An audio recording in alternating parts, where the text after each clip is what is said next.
नमस्कार साथियों। आज का जो टॉपिक है प्रकाश का प्रवर्तन के बारे में और इससे जितने भी जुड़े ऑब्जेक्टिव होंगे या लॉन्ग क्वेश्चन इस सब के बारे में बताएंगे। और परीक्षा भी लगभग नज़दीक आ गया है, तो ज़्यादा से ज़्यादा अपना पढ़ने में टाइम बिताएं, क्योंकि क्वेश्चन जो है थोड़ा डीप लेवल पूछा जाएगा। तो पढ़े भी। और ये प्रकाश के प्रवर्तन से लगभग 2 या 3 ऑब्जेक्टिव हर साल पूछता है, तो इसको ज़्यादा से ज़्यादा कंसंट्रेशन होके और पढ़े पर ध्यान दें। और एक बात और है कि हर सब्जेक्ट पर ध्यान दें। इससे क्या होगा कि इससे जो होगा कि सारा सब्जेक्ट का लेयर तो बन ही गया कि इतना ऑब्जेक्ट इतना बनना है, फिर इतना पढ़ें, फिर इतना पढ़ें। तो जिसको अगर हर सब्जेक्ट का लेयर बन गया तो उसको सिर्फ उसको प्रैक्टिस करना है और ज़्यादा से ज़्यादा ध्यान देना। तो देखो, डेली लगभग वीडियो आते रहेगा।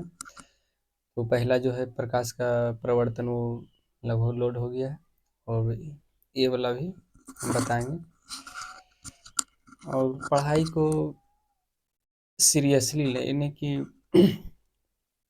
अगर सीरियसली नहीं लेंगे तो मतलब बहुत सारा स्टूडेंट क्या कर देता है, सीरियस नहीं लेता पढ़ने में। सोचता है कि एग्ज़ाम आएंगे तो पढ़ेंगे, एग्ज़ाम आएगा तो पढ़ेंगे, तो एग्ज़ाम के ही टाइम उसको बीत जाता है। तो बताते हैं प्रकाश का प्रवर्तन के बारे में। इसे सबसे पहले क्या प्रवर्तन क्या है?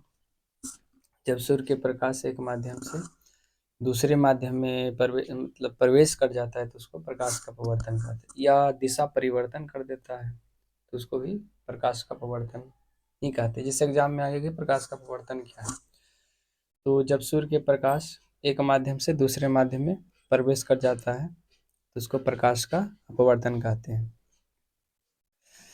और अब इससे आएगा कि प्रकाश की चाल सबसे अधिक किस में होती है, तो निर्वात में होती है। प्रकाश की चाल सबसे अधिक किस में होती है, निर्वात में होती है। कितना होता है अगर किलोमीटर प्रति सेकंड में पूछे तो 3 × 10⁵ किलोमीटर प्रति सेकंड। अगर मीटर में ऑप्शन रहेगा तो 3 × 10⁸ मीटर प्रति सेकंड होता है प्रकाश की चाल।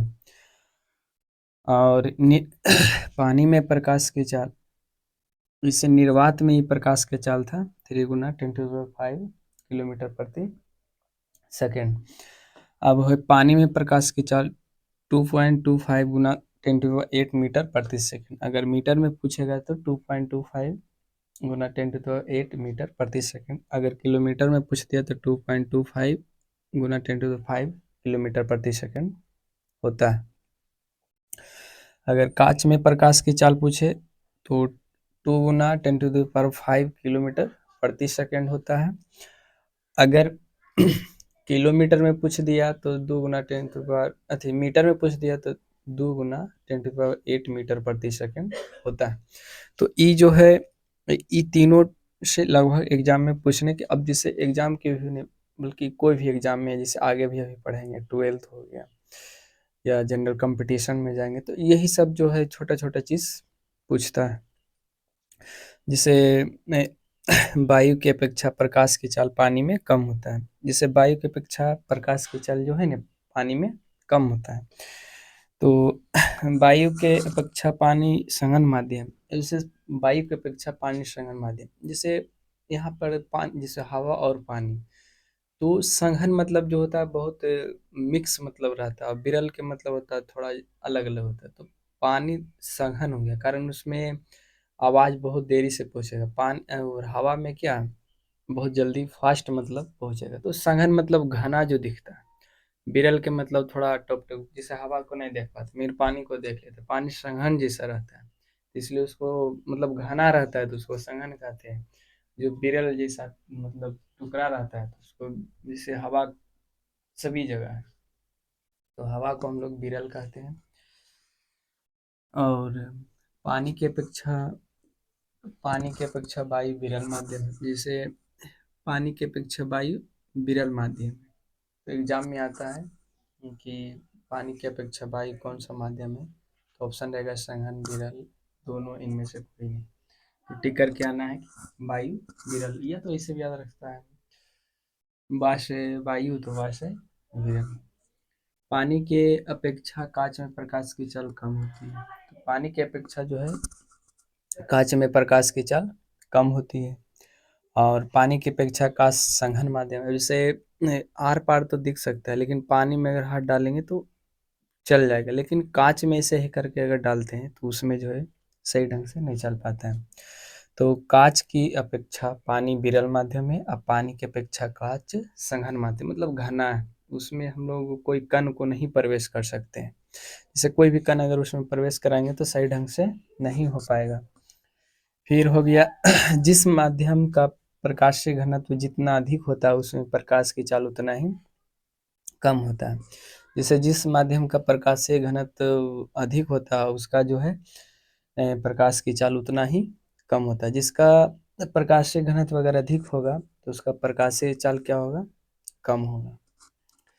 अब जो है अपवर्तन का नियम पढ़ना है। ऐसे हाँ, अपवर्तन का नियम के अनुसार कुछ कंडीशन है कि जैसे ये है सूर्य का प्रकाश है, सूर्य के प्रकाश आता है, फिर मतलब विरल माध्यम से संगन माध्यम में जाता है तो अभिलंब की ओर झुक जाता है। या तो जब सूर्य के प्रकाश एक माध्यम से दूसरे माध्यम में प्रवेश करता है तो निश्चित है कि वो दिशा परिवर्तन कर दिया। देखो एक माध्यम से गया और दूसरे माध्यम में प्रवेश किया तो सीधा मतलब अभिलंब की ओर झुक जाता है। तो याद रखना कि विरल माध्यम से जब सघन माध्यम की ओर जाता है तो अभिलंब की ओर झुक जाता है। तो कुछ है आपतित किरण है, जिससे सूर्य के किरण आया तो उसको आपतित किरण कहते हैं। फिर वो जब सघन माध्यम में जाता है तो उसको अपवर्तित किरण कहते हैं, या एक माध्यम से दूसरे माध्यम में जाता है तो उसको अपवर्तित किरण कहते हैं। और आपतित किरण से जो कोण बनता है उसको आपतन कोण कहते हैं, और अपवर्तित किरण से जो कोण बनता है उसको अपवर्तन कोण कहते हैं। और यहाँ पर जो है आपतन बिंदु है। आपतित किरण दो माध्यमों को अलग करने वाली प्रकाश की किरण को आपतित किरण कहते हैं।